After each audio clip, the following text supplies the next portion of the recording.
Sudipta AV নিউজে আপনাদের সকলকে স্বাগত। প্রথমেই চোখ রাখবো নিউজ হেডলাইন্সে।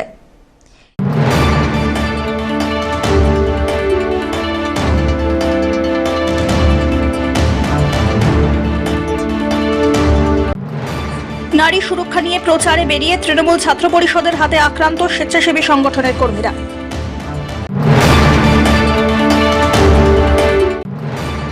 আপনি আসবেন স্যার, আন্তরিক আবেদন পেয়ে ফেলতে পারলেন না জলপাইগুড়ি প্রশাসনের আধিকারিকরা। কি করলেন তারা?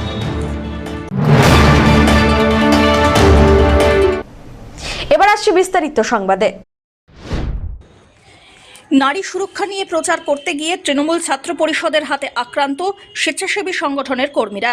জলপাইগুড়ি প্রসন্নদেব মহিলা মহাবিদ্যালয়ের ঘটনা পাল্টা তৃণমূল ছাত্র পরিষদের দাবি তাঁদের মেয়েদের মারধর করা হয়েছে। কলেজে ছড়ায় উত্তেজনা। কোতোয়ালি থানায় লিখিত অভিযোগ দায়ের স্বেচ্ছাসেবী সংগঠনের।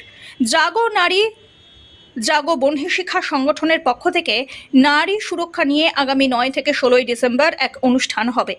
তার জন্যই সংগঠনের পক্ষ থেকে জলপাইগুড়ি প্রসন্নদেব মহাবিদ্যালয়ে গেটের সামনে কলেজ ছাত্রীদের মধ্যে প্রচার করা হয় আর লিফলেট বিলি করা হচ্ছিল। অভিযোগ, সেই সময় টিএমসিপির সদস্যরা বাইরে থেকে দলবল নিয়ে হামলা করে, বেধড়ক মারধর করে মহিলা কর্মীদের। মহিলাদের সাইকেল ফেলে দেওয়া হয়। ইউনিট প্রেসিডেন্টের পাশাপাশি বহিরাগত তৃণমূল ছাত্র পরিষদের কর্মীরা এসে মহিলাদের মারধর করে বলে অভিযোগ। ইতিমধ্যে গোটা বিষয়টি নিয়ে কোতোয়ালি থানায় লিখিত অভিযোগ দায়ের হয়েছে। আজকে আমরা জাগো বহ্নি শিক্ষা প্ল্যাটফর্মের পক্ষ থেকে পিডি কলেজের গেটে আমরা 9 থেকে 16 ডিসেম্বর নারীর মর্যাদা রক্ষায় যে অঙ্গীকার যাত্রার আহ্বান জানিয়েছি সেই প্রোগ্রামের প্রচারে গিয়েছিলাম। সেখানে আমরা মেয়েদের সাথে কথা বলছিলাম যে আমরা জাগো বহ্নি শিক্ষার পক্ষ থেকে এসেছি। আমরা এই যে মেয়েদের সুরক্ষা আজকে যেভাবে বিঘ্নিত হচ্ছে, সেই সুরক্ষা কীভাবে আমরা সুনিশ্চিত করতে পারবো, সেই ভাবনা থেকেই আগামী 9 থেকে 16 ডিসেম্বর সারা পশ্চিম বাংলা জুড়ে একটা অঙ্গীকার যাত্রার ডাক দিয়েছি। সেখানে আমরা চাইছি তোমরা ছাত্রী বন্ধুরা যারা আছো তারা প্রত্যেকেই এগিয়ে এসো। আমাদের যেই প্ল্যাটফর্ম মেয়েদের তৈরি হয়েছে সেই প্ল্যাটফর্মে তোমরাও যুক্ত হও, আমাদের সাথে সাহায্য করো। আমরা যাতে এই জাগো বহ্নি শিক্ষা প্ল্যাটফর্মকে জলপাইগুড়ির বুকে একটা শক্তিশালী প্ল্যাটফর্ম হিসেবে গড়ে তুলতে পারি, যেখানে মেয়েদের বিভিন্ন ওপর যে আক্রমণ নেমে আসছে সেগুলো নিয়েও আমরা যেরকম করব, মেয়েদেরকে বিভিন্ন এটা সচেতনতামূলক বিভিন্ন প্রোগ্রাম করব আমরা। এবং আগামী দিনেও বিগত দিনেও আমরা যে প্রোগ্রামগুলো করেছি এই অঙ্গীকার যাত্রাকে সামনে রেখে মহিলাদের ফুটবল টুর্নামেন্ট এবং কবাডি আজকে কোথায় গিয়েছিলে, কি হলো? আমরা পিডি কলেজের গেটে আজকে যখন প্রচার করছিলাম এই প্রোগ্রামটার, তখন আমাদের কাছে সাথে ভেতর থেকে কিছু টিএমসির মেয়েরা এসে আমাদের উপর আক্রমণ করে এবং তারপর তারা ফোন করে বাইরে থেকে বেশ কিছু বহিরাগতকে ডাকে এবং তারা এসে আমাদেরকে ব্যাপকভাবে মারধর করে এবং আমাদের সাথে যারা আমরা ছিলাম তাদের সাইকেলগুলো নিয়ে ভেঙে দেয় এবং তারা নোংরা ভাষায় আমাদের উপর আক্রমণ করে। আমরা এখানে 4 জন ছিলাম। আপনারা কি শুধুমাত্র এই লিফলেট বিলি বা তার সাথে শুধু কথা বলতেই গিয়েছিলেন? হ্যাঁ, আমরা জাস্ট কথা বলছিলাম মেয়েদের সাথে। এটা কি কলেজের ভেতরে না বাইরে? কলেজের বাইরে। তারপর ওরা একটা অভিযোগ করছে যে এসইউসিআই, এআইডিএসও বা এসএফআই এর যারা ছত্রছায়ায় রয়েছে তারা এসে এই ধরনের আমাদের ওপর অকথ্য ভাষায় গালাগালি করেছে এবং আমাদের ছাত্রীদেরকে বাধা দিয়েছে ক্লাসরুমে ঢোকার জন্য। এই অভিযোগের ভিত্তিতে কি বলবেন? আমরা ওখানে একেবারে শান্তিপূর্ণভাবে গিয়েছিলাম এবং এটা কোনো রাজনৈতিক প্ল্যাটফর্ম থেকেও নয়, কোনো রকম কোনো ছাত্র সংগঠনের পক্ষ থেকেও নয়। সেখানকার মেয়েরা যারা আছে তাদেরকে গেলেও আপনারা গিয়ে প্রশ্ন করলেও আপনারা এই উত্তরটা পাবেন। আমরা এর আগেও কলেজ গেটে প্রচার করে এসেছি মেয়েদের কাছে। আমরা এরকম একটা প্রোগ্রাম নিয়েছি জাগো বহ্নি শিক্ষার প্ল্যাটফর্মের পক্ষ থেকে।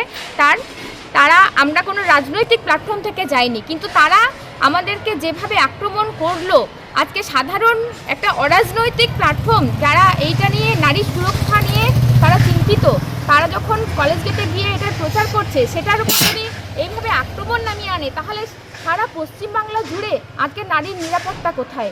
এটা আমাদের কাছে আজকে একটা বিশাল প্রশ্ন হয়ে। পাল্টা ইউনিট প্রেসিডেন্ট লিজা সূত্রধর জানান, আগামীকাল থেকে কলেজের প্রথম বর্ষের মেয়েদের পরীক্ষা।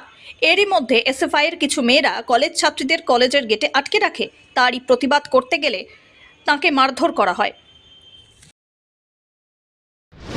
ত্যান, এরা তোরা নেতাগিরি করিস হ্যান ত্যান, আমাকে যা না তাই বললো। আমি বললাম কি দেখো দিদি, কলেজে তো এক্সাম চলছে, কালকে থেকে কলেজে এক্সাম, তোমরা লিফলেট দিচ্ছ ভালো, তোমরা কলেজের বাইরে যায় দাও, তোমরা কলেজ ক্যাম্পাসে আসছো, তোমরা ম্যাডামের কি প্রিন্সিপাল ম্যাডামের কি পারমিশন নিয়েছো? তো ওরা বলে কি পারমিশন নেওয়ার কি আছে, তোরা আছিস, তোরা কি পারমিশন নিয়ে আছিস? আজকে আমরা আছি, আমরা তো কলেজের রানিং স্টুডেন্ট, আমাদের ক্লাস হচ্ছে, আমরা কালকে বা পরশু দিন থেকে আমাদের এক্সাম শুরু, আমরা তার জন্যই কলেজে আসি, আর ফার্স্ট ইয়ারের সেশন আছে তার জন্যই আমরা কলেজে আসি। ওরা বলতে বলতে আমার গায়ে বলে কি তোরা কলেজে নেতাগিরি মারতে আসে হ্যান ত্যান, অকথ্য ভাষায় গালাগালি করে, ইভেন আমার পার্সোনাল লাইফ নিয়ে আমার মা বাবাকে তুলে কথা বলে, ইভেন আমাকে গায়ে ধাক্কা দেয়। আজকে তোমরা যে গায়ে ধাক্কা দিচ্ছ, একে তো কলেজ ক্যাম্পাস, তো আমি তারপরে রানিং স্টুডেন্ট, তোমরা কিসের জন্য গায়ে ধাক্কা দিচ্ছ? বলে কি তোরা আগে এরা আগেও এসেছিলো মেয়েগুলো, তাদের মধ্যে একজনকে ছিল যে তারা আগেও এসে কলেজে ঝামেলা করেছিল, তারা আবারও এসে আমাকে সেম কথাই বলে, দাদাগিরি করছে হ্যান ত্যান এসব করে দিয়ে ধাক্কা দেয়। এবার কথা হচ্ছে আমরা কলেজে কোনো রকম দাদাগিরি করতে আসিনি, আমি রানিং স্টুডেন্ট আমি কলেজে ফার্স্ট ইয়ারে মেয়েদেরকে ডেকে আমরা ওদেরকে ইন্ট্রোডাকশন সেশনের জন্য দেখেছি যে তাদের ক্লাস হবে বা রুটিন সেমিস্টার নিয়ে বিভিন্ন বিষয় নিয়ে তাদের মধ্যে একটা ডিসকাশন করার জন্য, তাদের সমস্ত কিছু ক্লিয়ার করার জন্য। তো তাদের সেটা প্রবলেম, তারা মেয়েদেরকে আটকাচ্ছে। আমার বক্তব্য তারা মেয়েদেরকে কেন আটকাবে? যাদের থাকার তারা থাকবে, যাদের থাকে না তারা থাকবে না। ওরা মেয়েদেরকে ফার্স্ট ইয়ারে মেয়েদেরকে ইন্ট্রোডাকশন করতে দেবে না আমাদের সাথে, এটাই ঝামেলা হয়েছে। তো ওর রীতিমতো পরে মেয়েগুলা করছে কি আমাকে ধাক্কা দিচ্ছে। তো যখন ধাক্কা দেয় তখন আমি হচ্ছে কিন্তু আমি তো ফার্স্ট ইয়ার থার্ড ইয়ার, আমার গায়ে কেন তোমরা ধাক্কা দিচ্ছ? আমি তো রানিং স্টুডেন্ট। ওগুলা মানে না, উল্টা পাল্টা এইসব। ওরা কারা, মানে কোনো সংগঠনের থেকে এসেছে? হ্যাঁ, ওরা এসএফআই সংগঠন থেকে এসেছিল। কেন এসেছিল? ওরা কি করতে এসেছিলো আমি তা বলতে পারবো না। আমি যখন কলেজে ঢোকে তখন দেখি ওরা কিছু লিফলেট দিচ্ছে। তো আমি বললাম, যখন লিফলেট দিচ্ছে তখন কিছু বই নেই। তো আমি বললাম কলেজে যেহেতু এক্সাম কালকের থেকে, তোমরা ওর দিকে যা দাও, আর মেয়েদেরকে কিসের জন্য আটকাচ্ছ? মেয়েরা ওখান থেকে বলছে, যাদেরকে আটকে রাখছিলো, মেয়েরা বলছে যে দিদি আমাদেরকে আটকে রাখছে, দেখো তো আমাদের যেতে দিচ্ছে না। আজকে তো যাদের থাকা তারা থাকুক, আর যাদের না থাকা তারা তোমরা আটকে রাখছো কেন? তোমরা কে যে তোমরা আটকে রাখছো? তো ওটা বলা, তো ওরা আমাকে বাজে ভাষায়, এমনকি ওরা আমাকে ধাক্কা পর্যন্ত দেয়। ধীমান রায়ের রিপোর্ট।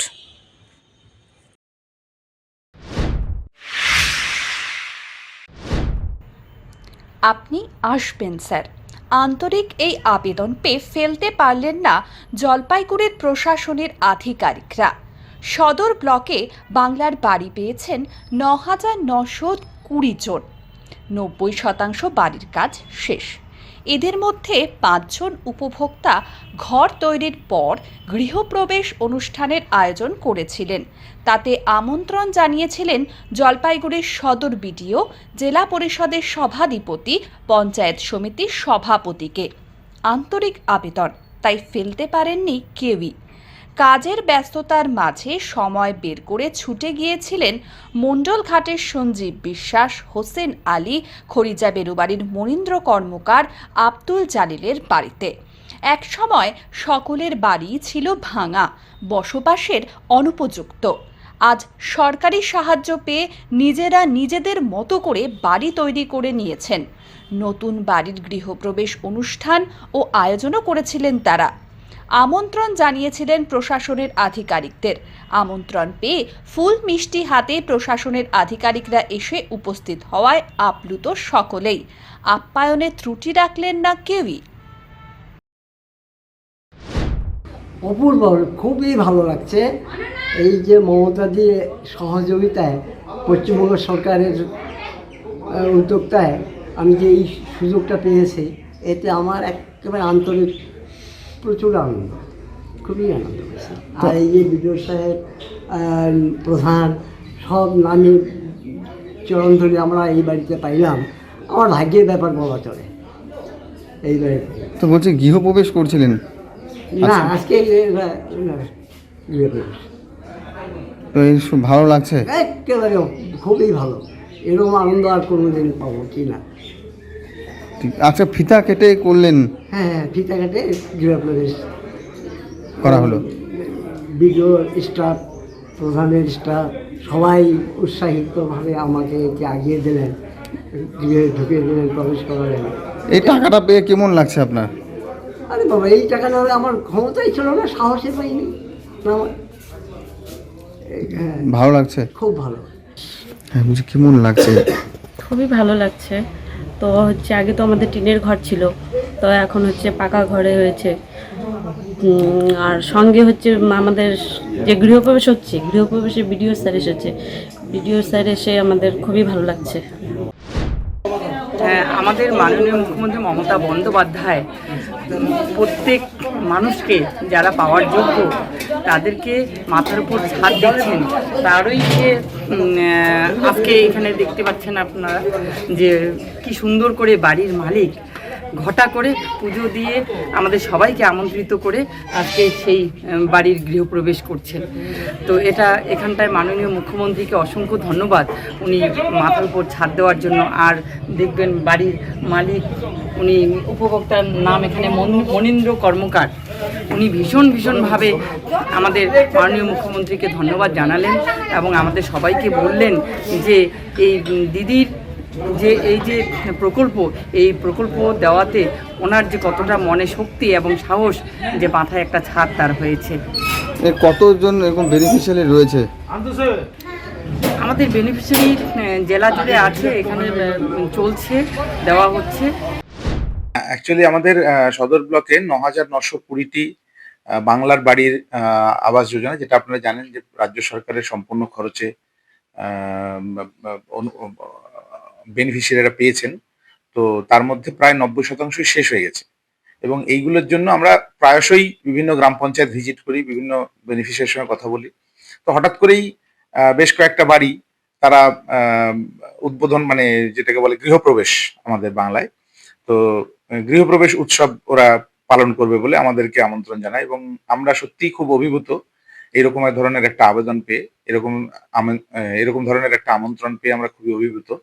এবং এই যে ৯০% বাড়ি কমপ্লিট হয়ে গেছে, এই যে 10% বাড়ি এখনো হয়নি, এই বাড়ির বেনিফিশিয়ারি যারা আছে তারাও কিন্তু উৎসাহ পাবে এই বাড়িগুলো কমপ্লিট করার বিষয়ে। তো এটা আমাদের কাছে একটা বিরাট বড় প্রাপ্তি যে যখন আমরা সরকার তরফ থেকে কোনো কিছু মানুষের কাছে পৌঁছাই, তারপরে যে এরকম ধরনের একটা রেসপন্স পাওয়া যায়, সেটা খুবই আমাদের কাছে আনন্দের বিষয়। চলতি বছরে পরপর বন্যায় কার্যত বিপর্যস্ত হয়েছে উত্তরবঙ্গ। তলিয়ে গিয়েছে একরের পর একর ধানি জমি। পুজোর আগেই এক কথায় পথে বসতে হয়েছে বহু মানুষকে। আর সেখানে উত্তরবঙ্গের সেই বন্যা দুর্গতদের উপযুক্ত পুনর্বাসন এবং অন্যান্য সমস্যা সমাধানের দাবিতে জলপাইগুড়িতে জেলা শাসকের দপ্তরের সামনে বিক্ষোভ দেখালেন স্থানীয়রা। ময়নাগুড়ি ও ধূপগুড়ির বন্যা কবলিত এলাকার বাসিন্দাদের পক্ষ থেকে বিক্ষোভের পাশাপাশি জেলা শাসকের দপ্তরে ডেপুটেশনও জমা দেওয়া হয়, আর যা নিয়ে রীতিমতো সরগরম হয়ে ওঠে গোটা এলাকা। আমি আসলাম তো বলছিল, ডিএম ছিল, বিডিও ছিল, বলছিল যে কাকা যে হচ্ছে তোমার যে পাকা বাড়ি ভাঙলো, তোমাকে তো কথাই বলতে হবে না, বলার যদি দরকার নাই তাহলে ঠিক আছে আপনি বিচার করবেন। তো আজ পর্যন্ত কিচ্ছু পাইলাম না, খাওয়াটা পাইছি কিছুদিন, তো এই সেদিন মানে বন্ধ করে দিল, খাওয়া দাওয়া বন্ধ, জলও দিবে না বলে। তা দিবেন না যদি তাহলে ঠিক আছে, তাহলে আমার একটু ব্যবস্থা করি, বিডিওকে জানাই। তো বিডিওকে জানার পরে একদিন জল দিছে 4 বস্তা, ওই যে প্যাকেটগুলো, তারপরে আর নাই। আচ্ছা, গর্তটাও কিন্তু আমার ওই যে বাড়ির সামনে যে গর্তটা, ওই গর্তটা দেখছেন তো, ওইটাও কিন্তু মন্দিরে দিল না কন্ট্রাক্টর। তা সাহেবকে বলি যে বলে না, ওর তো দেওয়ার আত্মীয় না, ওই বিডিওকে বলেন আর ডিএমকেও বলেন। তা আমরা বললে কি শোনে না, তো মানে ফোন ওঠায় না। 1,20,000 যে ক্ষতিপূরণ দেওয়ার কথা ছিল সেটা দিছে, 60,000 টাকা ঢুকিছে। তাহলে ওটা থাকিয়ে যে আমরা তো খাওয়া শুরু করছি। আচ্ছা, তাহলে ওইটা দিয়ে ওই 1,20,000 টাকা দিয়ে ঘর হয়। যে ঘর আমরা গেছি 10 লাখ টাকার ঘর, তা বাথরুম, পায়খানা, টিউবওয়েল, মেশিন আসলে ওইগুলো এলে যেতলা গেছে ওগুলো তো দিতে পারবে না। তো তাও আমার ভাবা চিন্তা ছিল যে আমার 4-5 লাখ টাকা মনে হয় দিবি। স্পেশাল করে নিয়ে আসলো এসি গাড়িতে, তা নিয়ে আসি আর শেষ পর্যন্ত ওইটাই যেগুলো ডাঙা বাড়ি সেগুলোও 1,20,000 লিখছে, আমারটা তো ওই 1,20,000। তো 1,20,000 60,000 টাকা। আমার দাবি যে যদি দেয় তা পুনর্বাসন দেব আর খাওয়া দেব, যতদিন পর্যন্ত আমার মানে জল ওই জল তো খাওয়া যায় না, ওরাই বন্ধ করছে যে এই যেখানে সেখানে স্নান করবেন না, যেখানে সেখানে জল খাবেন না, শুরু করছে ওরাই। আর আমরাও ওইভাবে চলতেছি। এখন কিন্তু ওই জল আর ব্যবহার করতেছি না, যে কিছু হয় যদি দাবি। তাহলে এখন আমার দাবি তো যে এই যে গরু বাছুর ছাগল ছেলি থেকে যত আছে, মুরগি হাঁস, যত ক্ষতি হয়েছে ইনকোয়ারি হোক, করুক, ভিডিও করিয়া উপযুক্ত ক্ষতিপূরণটা আমাকে দেও। আর যে হারে আমার বাড়ি গেছে সে হারে তো দিবে না। যার যার বাড়ি আছে এখন কিন্তু তা চুপ করিয়া টিন দেয় তৃণমূলের প্রাক্তন প্রধান, সেটাও আমরা রক্ষা করছিলাম। তখন আমার পুলিশ অ্যারেস্ট করে নিয়ে যায়, সেইটাও আমার জানা আছে, ময়নাগুড়ি থানায় জানা আছে। তাদেরকে দিছে। এটা কি দয়া? এইটা কি দয়া যে এইখানে দয়ার থেকে দেই ওই দাঁড়ানো বাড়িতে? আমরা যে রাস্তায় আছি এটা বলতে হবে তো। আমাদের বাদ এরকম করে ভাঙছে, এখন যে বাড়ি উঠাবো কেন? বাড়ি উঠানোর জায়গা নেই। বাচ্চা কাচ্চা নিয়ে কি করে এই পরিস্থিতিতে থাকবো? 1,20,000 টাকা দেয় না। ওরা বলছে 1,20,000, পুরো কারণ দিচ্ছে ওরা 60,000 টাকা দিয়ে এখন খাবো না এখন ঘর বাড়ি বানাবো? কথাটা তো এই জায়গায়। বাকি 60,000 টাকা বাকি 60,000 এখনো দেওয়া হয় নাই। আর এখন গরু বাছু ছাগল ছেড়ি সব তো চলে গেছে, ধান চাল যত ছিল সব শেষ, বাড়ি কুড়া হয়ে আছে। তাহলে কি করে যাবো? ওই 60,000 টাকা যেটা তো খাওয়া শুরু করছি, তাইলে 1 মাস থেকে আর খাওয়া তো বন্ধ করে। যখনই 60,000 টাকা ঢুকছে অমনি খাওয়া জল সবে বন্ধ করে দিছে। লাইট পর্যন্ত চুরি করে নিয়ে গেছে ওরা। যেই লাইট লাগাইছে সেটাই চুরি করছে। যারা যে ইয়ে থেকে লাগাইছে তারাই তো চুরি করছে। আমাদের লাইটও নাই এরকম ইয়ে। কলের জল তো খাওয়াই যায় না, এমনি তো কলটা ইয়ে হচ্ছে, নোংরা জল, বালি। এখন কি করবো? ওই যে ইয়ে জল দিচ্ছে, টাইম করে জল দিচ্ছে, বাড়িতে পৌঁছায়, ওইটাও বন্ধ করেছে আজকে থেকে। কালকে দিছে, আজকে থেকে আবার বন্ধ ওই জলটাও। তাহলে কি করবো আমরা? তার জন্য আমরা ডিএমকে আসছি, এটাই আমাদের 1,20,000 টাকা হবে না। যদি টাকা লাগে আমরা ব্যাগ দিয়ে দিব, কারণ আমাদের যেই টাকাটা বাড়িঘর যেরকম ছিল ওরকমই করে দেব। আমাদের দরকার নেই ওই টাকাটা। যদি লাগে ওইটা দিয়ে দেখ। আর গরু বাছুর যত কিছু আছে আমাদের সব ফিরাই দেব। যদি দেওয়ার ইচ্ছা আছে ওদের সব ফিরাই দেব। আর যদি দেওয়ার ইচ্ছা নাই, ওই 60,000 টাকাটা দিচ্ছে ওইটা আমরা ফিরাই দিব। এটাই আমরা জবাব চাই। ধীমান রায়ের রিপোর্ট।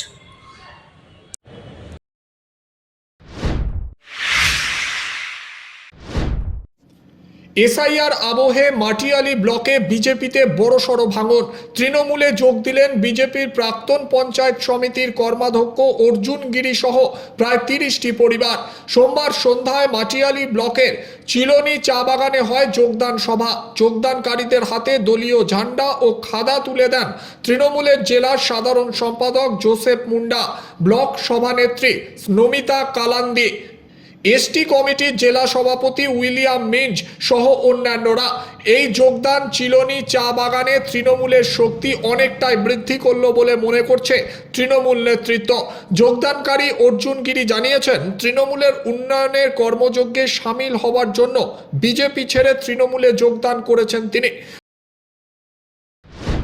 इतना जो स्वागत किया आप सब लोगों ने, राजकुमार दास बहुत दिन से हम लोग बात कर रहे थे इस पार्टी में आएंगे, ज्वाइन करेंगे, लेकिन हम काम देख रहे थे कि क्या काम हो रहा है। लेकिन अभी जो फिलहाल फिल्म में देख रहे हैं कि टीएमसी पार्टी जो बोलते हैं वो करके दिखाता है। ये हम लोग ने ये माना, जो भी वादा किया दीदी ने वो पूरा किया है। और हम लोग आश्वासन अभी नहीं बैठेंगे, हम लोग जो फिल्म में काम करेंगे उनके साथ हम लोग हैं। তৃণমূলের জেলার সাধারণ সম্পাদক জোসেফ মুন্ডা জানিয়েছেন, এই যোগদানের ফলে চা বলায় তৃণমূলের শক্তি আরো বৃদ্ধি পেল। ধন্যবাদ দিতে চাই যারা বিজেপি ছেড়ে আমাদের দলে যোগদান করেছে।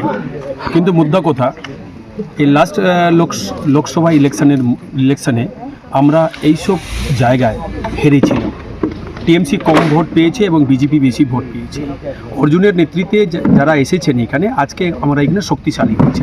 আগামী বিধানসভায় এইসব বুথে লিড করবে, এটাই আমাদের আশা।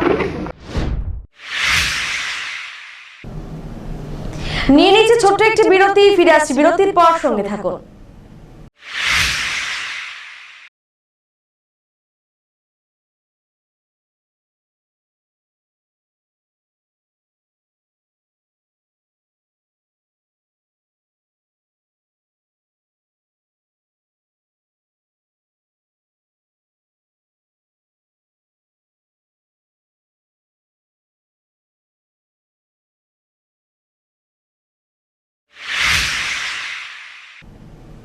ফিরে এলাম বিরতির পর। জাতীয় সড়কে পথ দুর্ঘটনায় মৃত্যু হলো এক ব্যক্তির, তবে মৃত ব্যক্তির পরিচয় জানা যায়নি। মঙ্গলবার দুপুরে দুর্ঘটনাটি ঘটেছে ডুয়ার্সের চালসা মালবাজার জাতীয় সড়কের সাতখাইয়া মোড় এলাকায়। ঘটনাকে কেন্দ্র করে চাঞ্চল্য তৈরি হয়েছে। জানা যায় এদিন ওই ব্যক্তি বাইকে করে মালবাজার থেকে চালসার দিকে যাচ্ছিলেন। সে সময় সাতখাইয়া মোড় এলাকায় জাতীয় সড়কের উপরে ওই ব্যক্তি কোনোভাবে বাইক থেকে পড়ে যায়, আর মাথায় হেলমেট না থাকার দরুন জাতীয় সড়কের উপরেই মাথায় আঘাত পান ওই ব্যক্তি।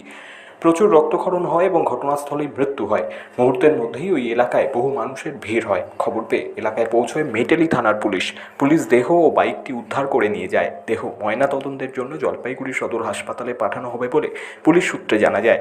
তবে কোনো গাড়ির সাথে ধাক্কা নাকি ওই ব্যক্তি নিজেই নিয়ন্ত্রণ হারিয়ে সড়কের উপরে পড়েছে সেই বিষয়ে তদন্ত শুরু করেছে পুলিশ। পাশাপাশি মৃত ব্যক্তির পরিচয় জানার চেষ্টা চালাচ্ছে পুলিশ।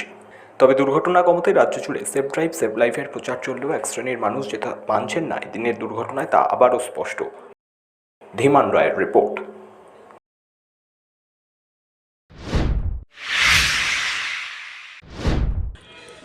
চলতি বছরে শীত যেন এসেও আসছে না, কিন্তু উত্তরবঙ্গের জন্য প্রভূত সুখবর দিল হাওয়া অফিস। আগামী 2-3 দিনের মধ্যে তাপমাত্রার পারদ নেমে যেতে পারে বেশ অনেকটা। তারই মধ্যে মরশুমের প্রথম কুয়াশাচ্ছন্ন দিন জলপাইগুড়ি শহর এবং শহরতলি ঘিরে। কুয়াশায় ঢাকা পড়ল জলপাইগুড়ির সকাল। সূর্যের দেখা মিলল অনেকটাই পরে। সর্বনিম্ন তাপমাত্রার পারদ নামল 13.07 ডিগ্রি সেলসিয়াসের কোটায়। সঙ্গে বইছে হিমেল হাওয়া। প্রাতঃভ্রমণ থেকে চায়ের আড্ডা, রীতিমতো গরম পোশাক জড়িয়ে শীত উপভোগ করলেন জলপাইগুড়ি শহরের বাসিন্দারা। আজকে এই সিজনে প্রথম আজকে কুয়াশাটাকে খুব ভালোভাবে উপভোগ করলাম। যেমন এই দৃশ্য প্রথম এই সিজনে দেখা গেল। আশা করি আগামী দিনে আরও বেশি করে কুয়াশা দেখা যাবে, মানে শীতটাকে জমিয়ে উপভোগ করা যাবে। অবশ্যই শীত না পড়লে হয় নাকি, এখনও শীত সেভাবে পড়েনি, কিন্তু আজকে থেকে শীতটা মনে হয় পড়া শুরু হলো। আজকে সকালে উঠে কুয়াশা পড়েছিল, তো মনে হলো ঠান্ডা তাপমাত্রা এসছে। হ্যাঁ, কেমন উপভোগ করলেন? খারাপ না, বেশ ভালোই লাগলো। আর একটু পরে আজকে একটু আবার কুয়াশা এখনও আছে, অল্প অল্প ভালো ছন্ন আর কি। হ্যাঁ, উপভোগ করলেন যথেষ্ট ভালো বেশ। Thank you. শীতের ইয়েতে এসছে। পিনাকি শিলের রিপোর্ট।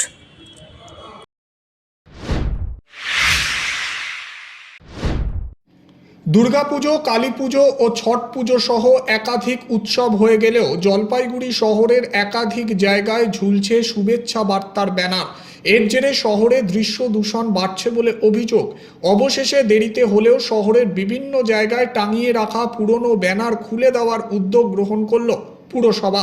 মঙ্গলবার শহরের থানা মোড়, রাজবাড়ি পাড়া, ডিবিসি রোড সহ একাধিক জায়গায় পুরকর্মীরা অভিযান শুরু করেন। শাসক দল হোক কিংবা বিরোধী দল, সব দলের শুভেচ্ছা ব্যানার খুলে ফেলা হয়েছে। এদিন শহরের একাধিক জায়গায় অভিযান হয়। শহরকে বিজ্ঞাপন মুক্ত করতে এই অভিযান চলবে, এমনটাই জানিয়েছে পুরসভা। সব্যসাচী মজুমদারের রিপোর্ট।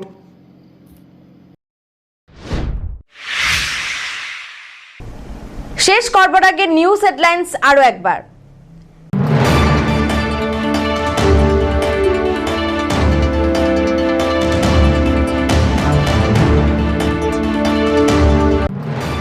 নারী সুরক্ষা নিয়ে প্রচারে বেরিয়ে তৃণমূল ছাত্র পরিষদের হাতে আক্রান্ত স্বেচ্ছাসেবী সংগঠনের কর্মীরা।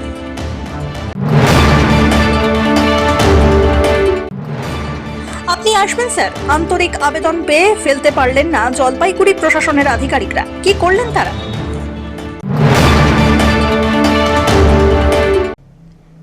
এখনকার মতন এভি নিউজ এ পর্যন্তই। পরবর্তীতে আসছি আরো সংবাদ নিয়ে। দেখতে থাকুন আমার ভিশন। নমস্কার।